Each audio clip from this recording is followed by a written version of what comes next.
Alam mo ba na si Schoolboy o Alex Beziazikov ay isa sa pinakasikat na arm wrestler online? Meron siya 187 million na subscriber at umaabot ng 50 to 60 million ang kanyang views.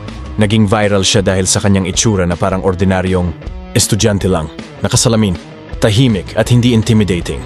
Pero pagdating sa mesa, nakakagulat ang kanyang lakas at teknik. Tinawag siyang Schoolboy dahil sa kanyang batang hitsura at simpleng forma. Pero ang hindi alam ng kalaban, meron pala siyang pang-pro na power at matinding grip strength. At hindi lang basta-basta ang mga nakalaban niya. Nakasagupan na niya ang mga malalaking pangalan gaya ni Denis Siplenkov at Devon Larratt na mga alamat na sa mundo ng arm wrestling. Simula nung natalo siya ni Leonidas Arcona at iba pang malalaking kalaban. Paglipas ng ilang buwan, nagbago ang lahat. Nagkaroon siya ng bigote, mas lumaki ang katawan, at mas lumakas pa ang kanyang braso. Pinatunayan niya na hindi lang siya simpleng schoolboy, kundi isa ng tunay na pamatay sa arm wrestling world.